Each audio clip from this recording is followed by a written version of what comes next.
Shalom Bapak Ibu Saudara yang terkasih dalam nama Tuhan Yesus. Puji Tuhan kita bisa berkumpul kembali untuk mendatang kehadirat Tuhan, datang beribadah kepada Tuhan. Maka setiap pujian kita kepada Tuhan yang membawa kemuliaan bagi Tuhan. Mari Bapak Ibu Saudara, kita siapkan hati kita untuk masuk kehadirat Tuhan. Mari kita bersatu dalam doa. Terima kasih Tuhan, terima kasih Bapak buat kebaikan-Mu di hidup kami, di mana sampai hari ini kami ada Tuhan. Semua karena kebaikan-Mu, semua karena kasih-Mu dalam hidup kami. Bapa kami yang baik, kami mau mulai ibadah kami, biarlah Roh Kudus-Mu, biarlah hadirat-Mu kenyatakan dalam hidup kami, dalam hati kami.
saudara, mari kita akan mengangkat pujian kita kepada Tuhan. Kita akan bersorak-sorak bagi Tuhan. Mari kita katakan kepada Tuhan, tak pernah aku ragu.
boleh kembali Tuhan memuji memuliakan nama Tuhan. Biarlah setiap pujian penyembahan kami ya Tuhan boleh menyenangkan hati Tuhan. Dan Tuhan sebentar lagi kami mendengarkan sebagian dari firman-Mu Tuhan. Biarlah Engkau berkati setiap kami, berikan kami hati dan telinga yang mau dengar-dengaran Tuhan akan kebenaran firman-Mu. Dan biarlah kebenaran firman Tuhan yang boleh kami dengar tertanam kuat di hati kami, dan kami boleh menjadi pelaku-pelaku firman-Mu ya Tuhan. Berkati hamba-Mu ya Tuhan yang akan menyampaikan kebenaran firman Tuhan. Biarlah Engkau mengurapi lebih lagi ya Tuhan, dan setiap apa kebenaran firman Tuhan yang disampaikan hamba-Mu boleh memberkati setiap kami yang mendengarkannya. Terima kasih ya Tuhan, kami siap mendengarkan kebenaran firman Tuhan. Kami berdoa mengucap syukur di dalam nama Yesus. Haleluya. Amin. Shalom Bapak Ibu Saudara-saudara yang terkasih dalam nama Tuhan kita Yesus Kristus. Selamat hari Minggu, kembali kita beribadah. Pada hari ini bersyukur oleh karena anugerah Tuhan kita masih berkumpul untuk memuji dan memuliakan Tuhan. Dan pada saat ini kita akan mendengarkan firman Tuhan. Bapak Ibu Saudara-saudara, tidak terasa bahwa kita akan memasuki penghujung daripada tahun 2022. Kita sudah melewati 11 bulan dan saya percaya bahwa waktu-waktu yang kita lewati rasanya cepat sekali berlalu seperti itu. Dan kembali lagi di akhir tahun seperti ini biasanya kita merenungkan tentang waktu-waktu yang sudah kita pergunakan. Apakah kita sudah mempergunakannya dengan baik atau dengan bijaksana Bapak Ibu Saudara. Jikalau ada mesin waktu, apa yang akan Bapak Ibu lakukan? Apakah Bapak Ibu tetap akan melakukan hal yang sama atau ada sesuatu yang Bapak Ibu ingin ubah di masa lalu? Tetapi rasanya tidak mungkin. Kenapa? Karena masa lalu itu sudah berlalu dan kita tidak bisa kembali lagi ke masa lalu. Dan Bapak Ibu Saudara, kalau kita merenung-renungkan waktu kita di masa lalu, apakah kita memberikan waktu kita itu dengan baik atau melakukan atau membuat waktu itu lebih baik, lebih berguna, lebih bermanfaat, memanfaatkan waktu kita lebih bermanfaat dan lebih baik, ya? Apakah kita tidak membuang waktu kita dengan sia-sia, ya? Apakah kita mengasihi orang-orang yang seharusnya kita kasihi? Bapak Ibu Saudara, ini penting sekali Bapak Ibu Saudara, bahwa waktu itu penting sekali dan cepat berlalu.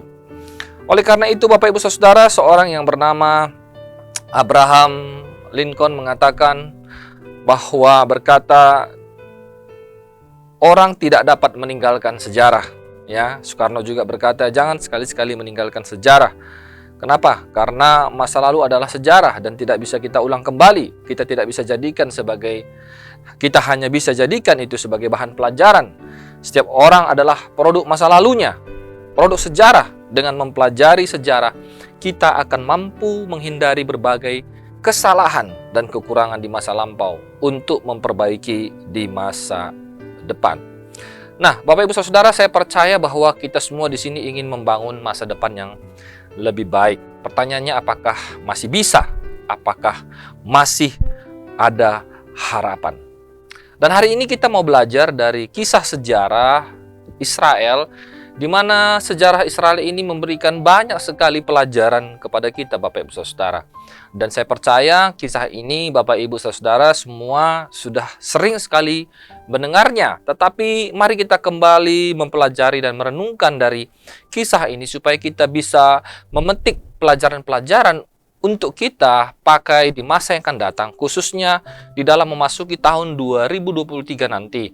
Dan kita mulai dari sekarang kita mengintrospeksi diri. Dan jangan sampai kita hanya di akhir ujung tahun saja mengintrospeksi diri, tetapi mulai dari sekarang pun kita sudah mulai membenahi diri kita, supaya di tahun-tahun ke depan, minggu-minggu ke depan, bulan-bulan ke depan, kita semakin baik.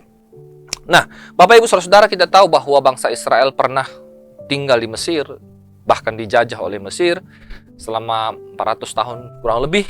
Dan pada akhirnya mereka berseru kepada Tuhan. Mereka minta kepada Tuhan supaya mereka dibebaskan dari tanah Mesir, tanah perbudakan. Karena Allah berjanji kepada nenek moyang mereka, Abraham, Ishak, dan Yakub, bahwa mereka suatu saat akan menduduki satu tanah perjanjian, tanah yang sudah disiapkan oleh Allah untuk diberikan kepada bangsa Israel. Nah, Bapak Ibu Saudara, Allah menggenapi janjinya, Allah mendengarkan seruan daripada bangsa Israel. Dan pada akhirnya Allah memanggil Musa untuk menjadi pemimpin bagi bangsa Israel, membebaskan bangsa Israel untuk keluar dari tanah Mesir, tanah perbudakan, menuju kepada tanah perjanjian. Nah, Bapak Ibu Saudara, kita tahu bahwa tanah perjanjian itu adalah daerahnya di daerah Kanaan pada waktu itu, dan sekarang ya daerah Israel. Dan jarak antara Mesir dengan tanah Kanaan itu tidak terlalu jauh, ya. Kalau bisa diperkirakan untuk orang bisa travel dari Mesir ke tanah Kanaan itu kurang lebih 1 bulan saja, ya, bahkan tidak sampai, Bapak Ibu Saudara. Tetapi yang menariknya bahwa kita melihat faktanya bahwa mereka itu untuk tiba di sana itu 40 tahun. Bahkan generasi yang keluar itu yang tidak lahir di padang gurun itu tidak masuk ke tanah perjanjian kecuali Yosua dan Kaleb. Nah, oleh karena itu ini yang menjadi hal yang menarik untuk kita bisa pelajari, kenapa kok bisa mereka sampai 40 tahun berputar-putar di tanah padang gurun, Bapak Ibu Saudara, dan tidak langsung tiba ke sana. Nah, oleh karena itu saya akan membacakan sedikit teks dari Bilangan pasal yang ke-14 ayat yang ke-34 sampai dengan ayat yang ke-35. Firman Tuhan berkata, sesuai dengan jumlah yang kamu mengintai negeri itu, yakni 40 hari, 1 hari dihitung 1 tahun, jadi 40 tahun lamanya kamu akan menanggung akibat kesalahanmu, supaya kamu tahu rasanya jika aku balik carimu. Nah, rupanya Bapak Ibu Saudara, teks ini menjelaskan bahwa Allah sedang menghukum, Allah sedang mendisiplin bangsa Israel supaya bangsa Israel tahu apa yang menjadi kesalahan mereka dan apa konsekuensi jika Allah berbalik daripada mereka. Dan pada waktu itu Allah mendisiplin bangsa Israel dengan menghukum mereka berputar-putar selama 40 tahun sebelum mereka tiba di tanah perjanjian. Allah berkata ayat yang ke-35, Aku, Tuhan yang berkata demikian, sesungguhnya aku akan melakukan semuanya itu kepada segenap umat yang jahat ini yang telah bersepakat melawan aku. Di padang gurun ini mereka akan habis dan disinilah mereka akan mati. Ternyata Bapak Ibu Saudara, kesalahan daripada bangsa Israel adalah karena mereka bersepakat melawan Allah. Mereka bersepakat memberontak kepada Allah. Nah, inilah yang membuat mereka tidak bisa sampai pada tanah perjanjian. Namun anugerah Allah diberikan juga kepada mereka, keturunannya masuk ke dalam tanah perjanjian. Tetapi orang-orang yang bersepakat ini melawan Allah, yang memberontak kepada Allah ini, mereka tidak menginjakkan kaki mereka di tanah perjanjian. Suatu hal yang sangat disayangkan. Kenapa? Karena seharusnya mereka lah yang pertama kali tiba di tanah perjanjian, tetapi mereka tidak bisa tiba di sana. Ini adalah konsekuensi dari apa yang mereka lakukan, dari ketidakdewasaan mereka, Bapak Ibu Saudara.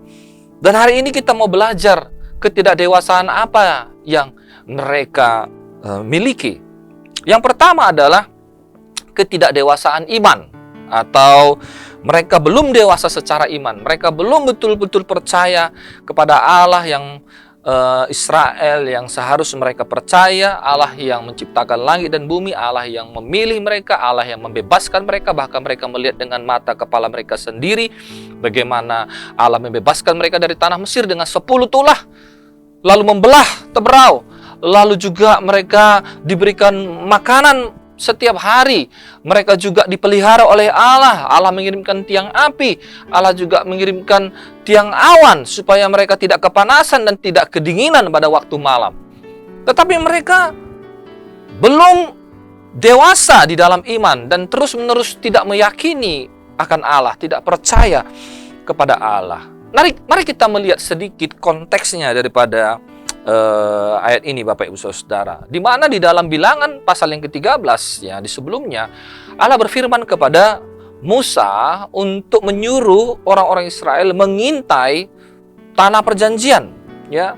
Lalu Musa mengumpulkan 12 suku, lalu mengutus mereka, perwakilan suku itu 1 orang.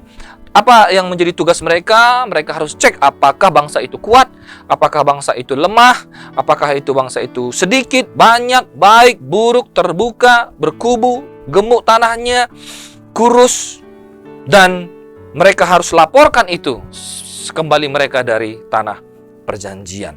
Lalu mereka pergi ke sana Bapak Ibu Saudara. Lalu setelah mereka kembali kepada Musa dan melaporkan kepada Musa dan kepada seluruh bangsa Israel, apa yang mereka katakan? 10 dari 12 ini mengatakan, mayoritas mengatakan bahwa kami masuk ke negeri itu. Memang betul, negeri itu berlimpah susu, madu, negerinya sangat baik. Hanya bangsanya kuat, kotanya berkubu, jumlah mereka sangat banyak. Kesimpulan yang mereka ambil adalah kita tidak bisa maju melawan bangsa itu. Ya, mereka memakan musuhnya. Mereka adalah raksasa.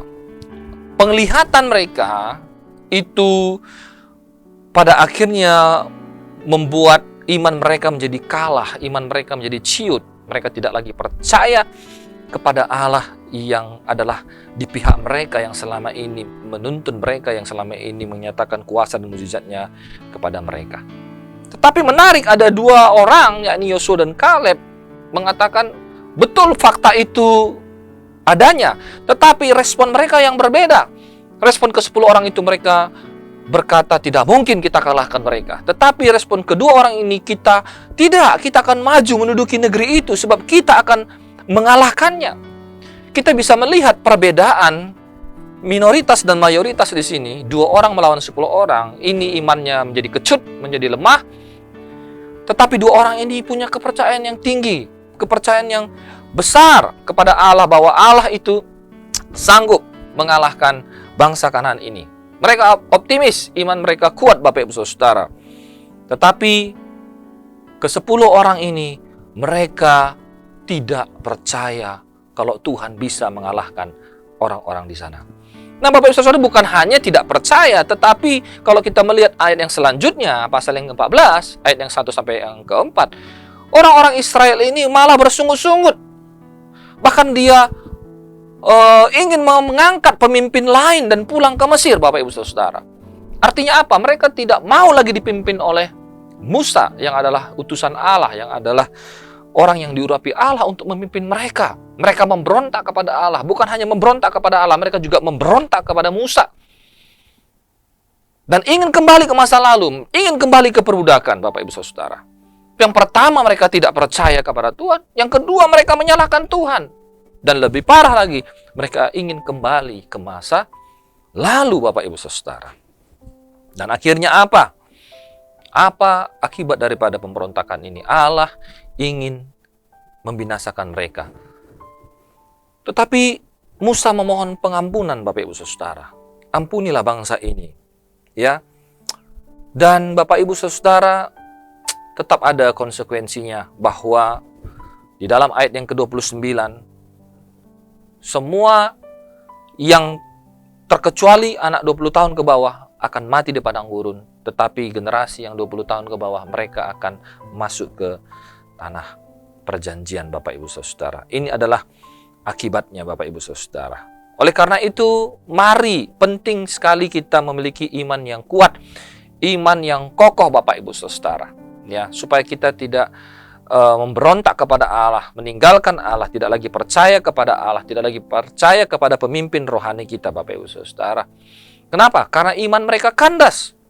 Mereka termakan oleh ketakutan, kecemasan yang mereka hadapi. Nah, Bapak Ibu Saudara, kita tahu bahwa memang betul bahwa hari-hari ini adalah hari-hari yang jahat. Kita melewati banyak pergumulan, banyak persoalan, banyak tantangan, godaan, dan lain sebagainya.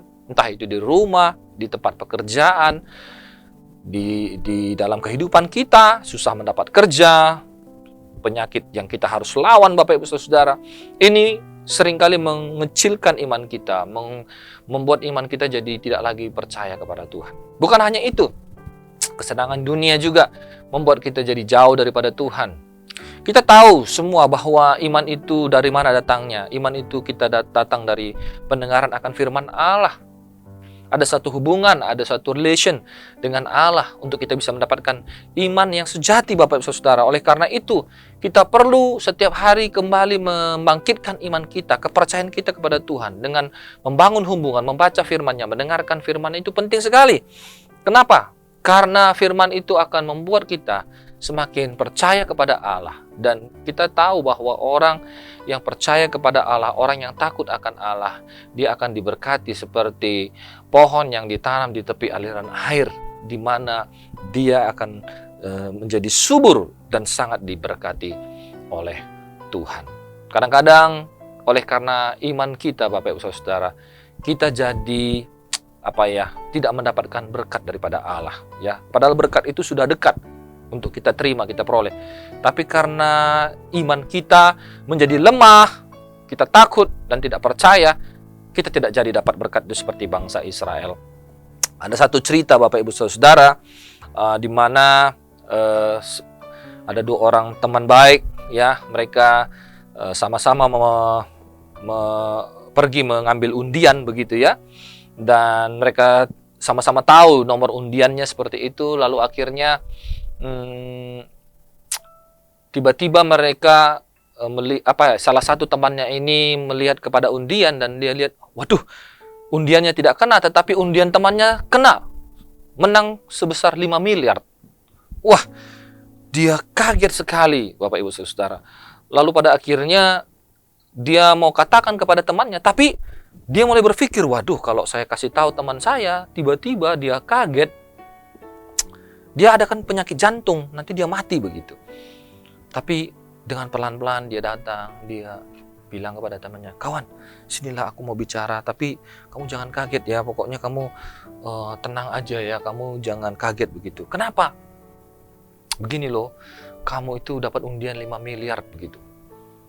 Lalu temannya ini lihat, kamu ini bercanda aja. Tidak, benar kamu dapat 5 miliar. Udahlah, kamu itu nggak mungkin, saya itu udah sering pasang undian itu, saya kemarin coba-coba aja begitu. Udah kalau dapat sama kamu aja. Waktu didengar temannya ini kalau dapat sama kamu aja, dia kaget, Bapak Ibu Saudara. Akhirnya apa? Justru malah dia yang meninggal karena dia kaget. Dia nggak siap, ya, dia nggak percaya. Seperti itu. Ya, ini hanya guyonan saja, tapi seringkali kita itu tidak siap. Kita belum dewasa, iman kita belum dewasa untuk menerima berkat daripada Tuhan. Oleh karena itu, mari kita perlu kembali supaya iman kita itu semakin hari semakin teguhkan. Supaya apa? Berkat-berkat Tuhan yang Tuhan sudah sediakan, tanah perjanjian, berkat-berkat yang lain itu kita akan terima, Bapak Ibu Saudara. Mari kita mendewasakan iman kita, ya. Bertahan dan menjadi pemenang, ya. Di tengah-tengah tantangan seperti ini kita harus bertahan, Bapak Ibu Saudara, ya. Kita harus menjaga hati kita, menjaga pikiran kita supaya kita memiliki kedewasaan, supaya iman kita bertumbuh, Bapak Ibu Saudara. Ya. Yang kedua adalah berbicara mengenai kedewasaan karakter. Ya, kita melihat tadi, kita mendengar bahwa bangsa Israel, mereka tidak hanya percaya kepada Allah, tetapi mereka berkumpul, bersepakat, bersekongkol untuk apa? Mereka mau memberontak, ya, mereka memberontak kepada Allah, mereka memberontak kepada Abraham. Mereka mau rapat, mau pilih pemimpin yang baru dan tidak lagi mau mengikuti Musa, tidak lagi mau mengikuti Allah. Mereka tidak percaya, ini omong kosong. Nah, kita bisa melihat di sini ada satu karakter yang tidak baik daripada bangsa Israel. Yakni apa? Mereka memberontak. Mereka tidak tunduk kepada pimpinan Allah, Bapak Ibu Saudara. Dan ketundukan ini merupakan satu yang harus kita miliki sebagai orang percaya, ya. Ketundukan itu adalah gambaran daripada kerendahan hati, Bapak Ibu Saudara, di mana kita memiliki kerendahan hati untuk menundukkan diri. Kita tahu di dalam Filipi pasal yang keempat, di sana ada satu konflik perpecahan antara Euodia dan Sintike, di mana mereka adalah dua orang yang berpengaruh dan akhirnya mereka konflik dan tidak ada yang mau saling merendahkan diri. Dan Paulus memberikan nasihat kepada mereka dalam pasal yang kedua, hendaklah kamu satu hati, hendaklah kamu saling merendahkan diri. Contohnya siapa? Contohnya sama seperti Yesus Kristus yang merendahkan diri dari Allah menjadi manusia, bahkan mati di atas kayu salib, mati sebagai orang yang hina dan terkutuk. Itulah bukti daripada karakter Allah yang rendah hati, ya.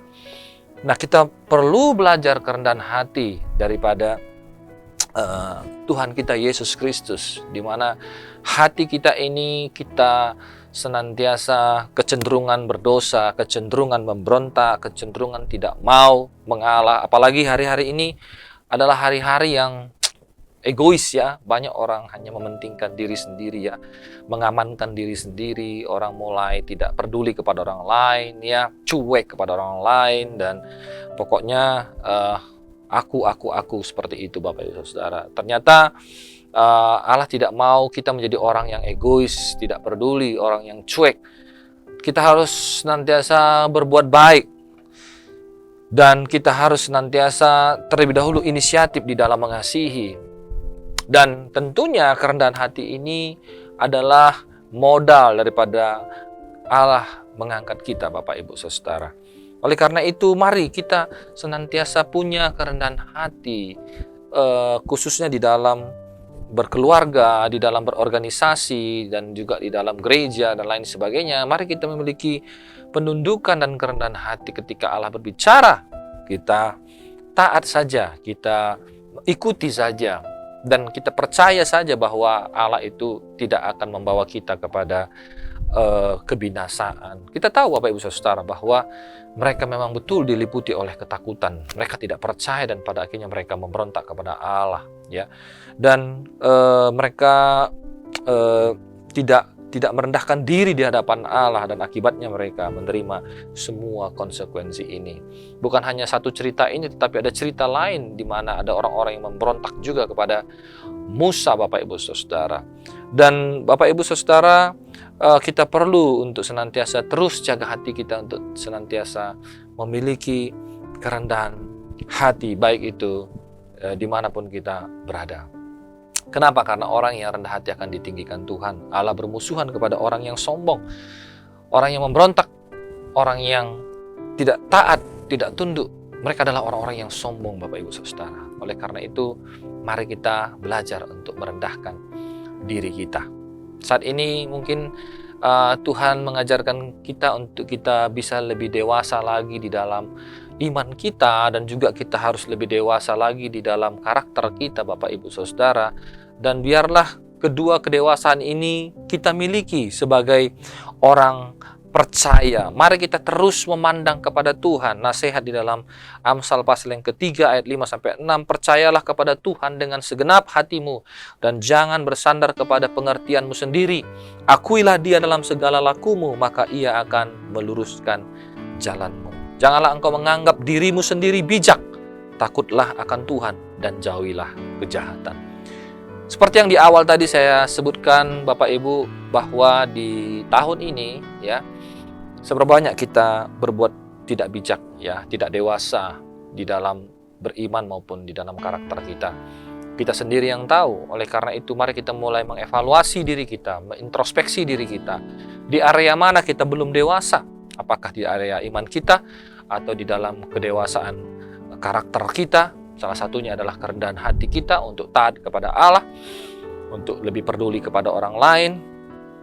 Mari kita lihat kepada diri kita, dan biarlah kiranya firman Tuhan ini menolong kita untuk mengintrospeksi di akhir tahun ini, supaya kita bisa lebih lagi dipakai oleh Tuhan dan lebih dewasa lagi. Semakin hari kita semakin dewasa, semakin hari kita semakin dipakai oleh Tuhan. Biarlah kiranya firman Tuhan ini memberkati setiap kita semua, Bapak Ibu Saudara, dan kita belajar untuk menjadi seperti Yosua dan Kaleb. Akhirnya kedua orang ini, mereka percaya kepada Tuhan. Mereka yakin akan janji Tuhan. Mereka percaya bahwa Tuhan itu sanggup mengalahkan bangsa Kanaan dan memberikan tanah perjanjian itu kepada mereka. Dan apa akibatnya? Karena mereka percaya, mereka masuk ke dalam tanah perjanjian. Tapi hal yang menarik Bapak Ibu Saudara, Yosua dan Kaleb ini tidak langsung masuk. Tetap saja mereka 40 tahun bersama-sama dengan bangsa Israel ikut.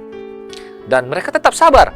Mereka tetap percaya akan janji Allah. Kadang-kadang kita sudah rasa benar, kita sudah mempertahankan kebenaran, tapi kita juga mendapatkan konsekuensi daripada dosa-dosa, daripada komunal. Tapi kalau kita sabar, kita bertahan, kita tetap percaya kepada seperti Yosua dan Kaleb, dia tidak, imannya sekalipun tidak tergoyahkan, dia tetap bisa tiba di sana walaupun harus menunggu. Karakter mereka sudah teruji. Mereka percaya kepada Allah, mereka rendah hati, mereka taat kepada Allah, percaya kepada Allah, tidak memberontak kepada Allah. Dan selama 10 tahun juga mereka teruji bagaimana mereka tetap terus percaya kepada Allah. Bisa saja di masa 40 tahun itu mereka kecewa dan Allah dan akhirnya memberontak juga. Tetapi tidak, Yosua dan Kaleb tetap memiliki karakter kedewasaan. Ini adalah contoh dua mayoritas dan juga minoritas yang bisa kita pelajari. Yang satu bagaimana sifat dan karakter mereka yang belum dewasa, sedangkan Yosua dan Kaleb mereka adalah orang-orang yang dewasa. Oleh karena itu, mari kita menjadi generasi Joshua dan generasi Kaleb di masa-masa yang sulit ini. Karakter kita mungkin sedang diuji, iman kita mungkin sedang diuji, tetapi biarlah kiranya kita bisa menang atas setiap ujian-ujian kita, supaya kita memperoleh berkat yang Allah sudah sediakan kepada kita. Di tahun 2023 banyak yang memprediksi, meramalkan, wah tahun ini adalah tahun yang berat, tahun yang sulit, terjadi resesi dan lain sebagainya. Mungkin dalam perkiraan ekonomi seperti itu Bapak Ibu Saudara. Tapi percayalah, di dalam masa-masa yang resesi itu pun Allah ada, Allah hadir, dan Allah akan menyertai kita. Tuhan akan menolong kita Bapak Ibu Saudara. Shalom Allah, damai sejahtera Allah itu akan senantiasa kita bisa terima dan kita peroleh daripada Tuhan. Oleh karena itu, tetap percaya di tahun 2023 dan tahun-tahun selanjutnya, kalau kita percaya kepada Tuhan dan kita memiliki kedewasaan karakter, maka Tuhan akan menolong kita. Puji Tuhan, mari kita berdoa. Bapa di surga, terima kasih untuk firman Tuhan yang sudah kami dapatkan pada hari ini. Tuhan, mungkin ada banyak kesalahan, pelanggaran kami, ketidakdewasaan kami di tahun-tahun yang sebelumnya, dan kami sadar akan hal itu. Tapi kami mau serahkan ke dalam tangan-Mu ya Tuhan, supaya kami bisa lebih dewasa di tahun-tahun yang berikutnya, secara khusus di dalam iman kami dan kedewasaan kami dalam karakter kami ya Tuhan. Kami semakin bertumbuh di dalam Tuhan, kami semakin takut akan Tuhan, dan kami juga mau bersyafaat bagi bangsa dan negara Indonesia ini. Kami berdoa kiranya berkat Allah turun atas bangsa ini, berkat Allah tercurah atas bangsa ini. Berdoa buat Kota Batam juga Tuhan, biar kiranya Tuhan memberikan hikmat dan juga menjamah setiap para pemimpin kami agar mereka adil kepada semua kami, orang-orang yang dipimpinnya. Kami berdoa kesejahteraan Allah juga turun atas Batam ini. Tuhan, juga kami berdoa buat STT, IBC, Tuhan berkati STT ini supaya menjadi berkat bagi banyak tempat, bagi banyak orang. Kami mau menghasilkan hamba Tuhan yang berkualitas dan juga mereka bisa memulai gereja yang baru. Dan kami juga berdoa buat Bethesda Ministry, pakai pelayanan ini, berkati hamba-Mu Gembala Sidang kami, Bu Naomi, dan seluruh dosen dan seluruh staf yang ada, seluruh jemaat yang ada. Tuhan memberkati kami. Dan kami berdoa buat jemaat yang sakit, kiranya Tuhan sembuhkan di dalam nama Yesus. Dan yang belum mendapat pekerjaan, kiranya Tuhan berikan pekerjaan yang terbaik untuk mereka. Hamba berdoa di dalam nama Yesus, nyatakan kuasa-Mu. Kami rindu untuk menerima berkat-Mu ya Tuhan. Kiranya Tuhan memberkati kami semuanya. Bapak Ibu Saudara, mari angkat tanganmu dan terimalah berkat daripada Bapa kita. Kiranya kasih karunia, anugerah daripada Allah yang berlimpah-limpah itu kita bisa terima, keselamatan daripada Tuhan Yesus Kristus dan penyertaan daripada Roh Kudus menjadi milik Bapak Ibu Saudara dan saya, dan penyertaannya dari sekarang dan sampai selama-lamanya. Tuhan Yesus memberkati kita sekalian. Amin. Shalom. Shalom Bapak Ibu. Selamat hari Minggu. Tuhan Yesus memberkati. Kita telah selesai mendengarkan firman Tuhan. biarlah setiap firman Tuhan yang disampaikan, setiap firman Tuhan yang kita terima pada ibadah kita hari ini bisa lebih lagi